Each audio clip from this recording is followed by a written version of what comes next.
Hello, I'm Pastor Ray Jones, and this is Genesis to Revelation.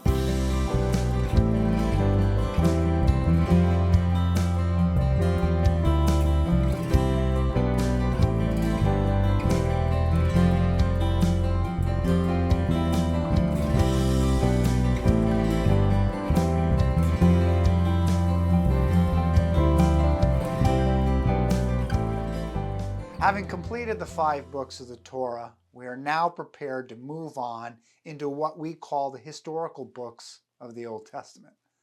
So today we will discuss the Bible's 6th book, the book of Joshua.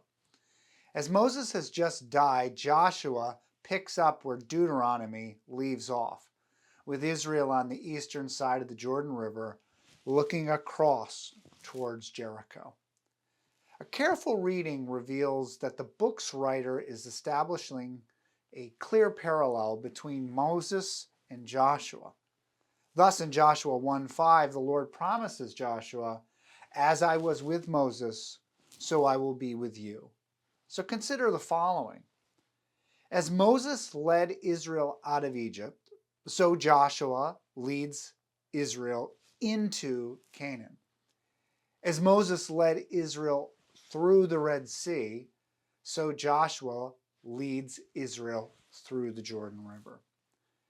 As the Lord appears to Moses in the burning bush and then tells him to remove his sandals because he's standing on holy ground, so the Lord also appears to Joshua outside Jericho and tells him to remove his sandals because he's standing on holy ground.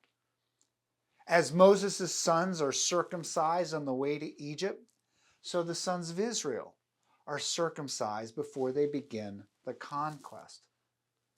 Thus, Joshua should be seen as a type of Moses, or to be more precise, a second Moses. And while we must first seek to understand what Joshua meant in its original context, it's hard not to see him as a type that is pointing to what we might refer to as an archetype, that being Jesus, as they share the same name. The Hebrew name Joshua, which means the Lord is salvation, is translated as Jesus in the Greek language.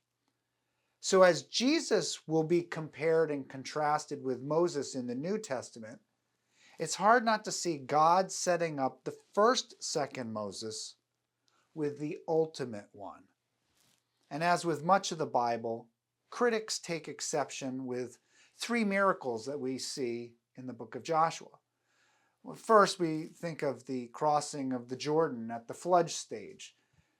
Then secondly, we think of the collapse of the walls of Jericho at the blast of the trumpets. And thirdly, the most controversial one, that of the sun standing still in one day. Due to the nature of a miracle, they can't be explained scientifically. And as the Christian faith rests on Jesus rising from the dead, Christians believe in miracles. That would be a suspension of the laws of nature by the one who created them. So if you believe that God created the world, then God can choose to break into the world, coming from the immaterial, the spiritual realm, into the material realm, the physical realm, and he can suspend the laws of nature to do his work as he sees fit. And so therefore, there should be no conflict between science and faith. That is a false dichotomy. No, there are many scientists who possess deep Christian faith. The Bible may have a theological message, but it is nonetheless historical. The book of the Bible grounds its stories of real people in real places in history. And thus these stories are neither myth nor fables. In saying this is a historical book, this means that Joshua's account of Israel's conquest of Canaan actually happened in history. And as a result, it raises many questions and concerns. First, we must ask, where is this land? Well, the boundaries described in Joshua do not match with the modern countries of the Middle East. We're talking about the same territory that is presently occupied by nations such as Israel, Lebanon, Jordan, and Syria. And as the boundaries are currently in dispute, the conflict continues. Secondly, we must ask, whose land was it during the time of Joshua? Well, the first and most logical answer to that question is it's the Canaanites' land, which is a broad term for the inhabitants of the land that Israel will come to possess, the land of Canaan. Secondly, it's the Israelites' land. Right? They are the descendants of Abraham, Isaac, and Jacob, who were later enslaved by the Egyptians and miraculously liberated by the Lord God of Israel. But thirdly, and much more subtly, it is the Lord's land. And this is a critical point. Joshua frequently describes the land as being the Lord's. And as its owner, he takes it away from the Canaanites and he gives it to Israel. So thirdly, how are we to think about the way Israel came to possess the land? Well, the reason the Lord takes it away from the Canaanites, it's due to their sin. Why Abraham doesn't possess it immediately when the initial promise is given by God to Abraham in the book of Genesis, it's because his descendants must wait until the sins of the Amorites is full.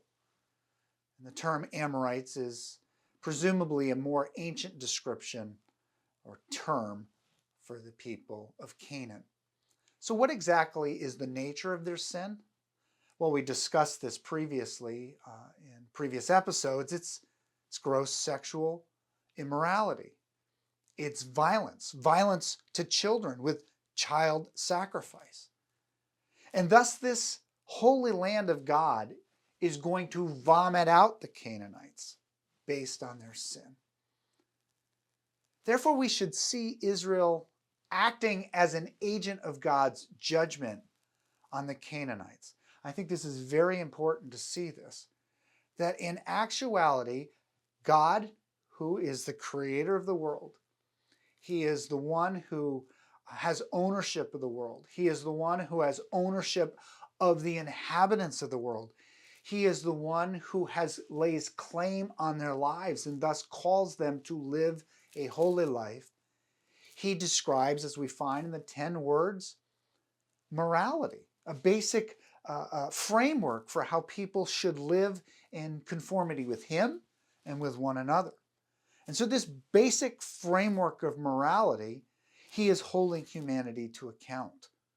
And so thus, because of the gross violation of his law, he is vomiting out of the land, and thus Israel is acting as the agent of removing them from the land, and thus it is an act of capital punishment. And I think that's the way we should largely understand this, that God is using human instruments and agents to bring judgment upon particular groups for gross sin. Also, contrary to the images we see today in the Middle East, the conquest should not be characterized as an unjust invasion of a weak and defenseless people by a much more powerful, militarized nation. Nothing could be further from the truth than what we see in the book of Joshua. Israel is an untrained army of volunteers who've been wandering the desert for 40 years, and they have been fending themselves off from the aggression of more powerful nations during this time as they've wandered the desert. They've been emancipated from 4 centuries of slavery by the world's superpower of Egypt. Therefore, Joshua can say that Israel did not take the land of Canaan by the power of their sword, but by God fighting for them. And thus the vision of the angel of the Lord in Joshua 5 before the conquest begins. It will be the Lord that fights for Israel. And I might also add the ambiguity of that particular scene with the angel of the Lord in chapter 5 of Joshua, when Joshua asks, whose side are you on? Are you for us? Are you against us? And the angel of the Lord says, neither. Implicit within that is, I am on Israel's side as long as Israel is in obedience to me and does what I tell them to do. Once they are in disobedience, I am not on their side, and thus they will be like the Canaanites, who will be vomited from the land. Like Adam and Eve, who experienced exile from the Garden of Eden, the people of Israel will experience exile from the land of Canaan, which is described in Eden-like terms, if they disobey the Lord's word. So furthermore, the sparing of the Canaanite Rahab and her family, and the execution of Achan the Israelite and his family at the beginning of the conquest reinforces that faith in and obedience to the God of Israel is what will determine who survives God's judgment on the land. Israelites who align with Canaan die. Canaanites who align with Israel live. I might add that there is an interesting play on the word Achan with the name of Canaan. Achan is taken captive by some of the plunder of Jericho, and he takes it, even though all of it has been dedicated to God, and he hides it in his tent. And then Israel experiences a loss in the next battle in Ai. It's interesting that Achan and his family lose their life. And his name, Achan, contains the three same consonants in the Hebrew for his name as we have in the three same consonants of the name Canaan.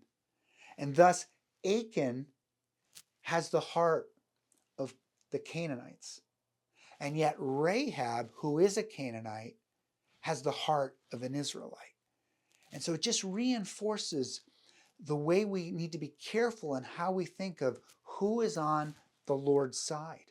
It is not simply something of ethnicity. It is faith.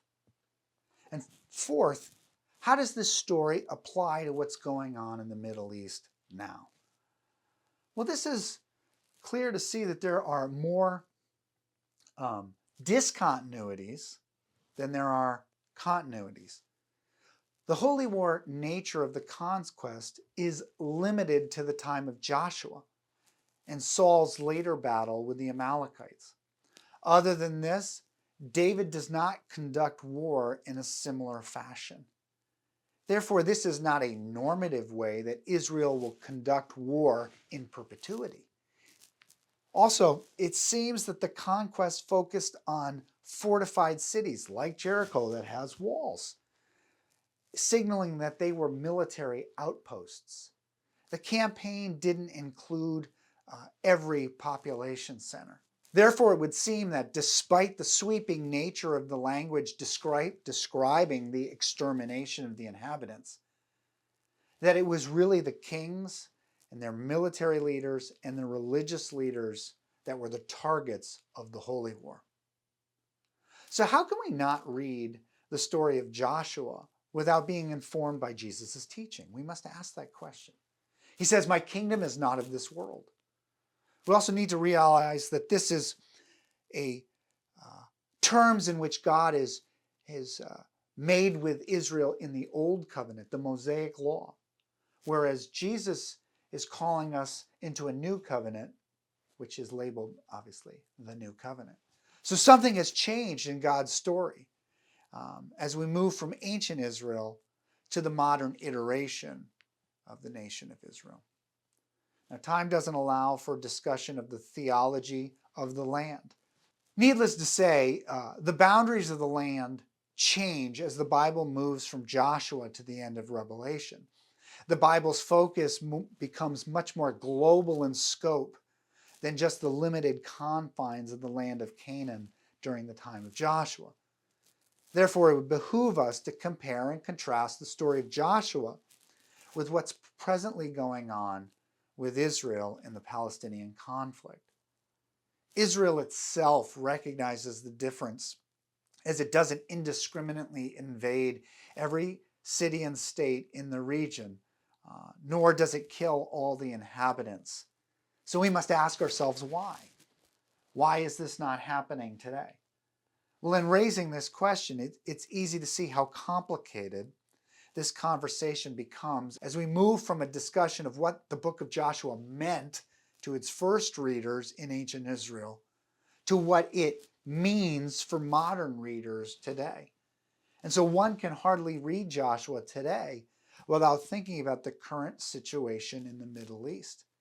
And therefore, we need to work hard to make sure we understand the continuities and discontinuities, the similarities and dissimilarities of this story as we seek to build a bridge of application to what we say and don't say about the conflict of the land in the Middle East between the modern state of Israel and its neighbors today.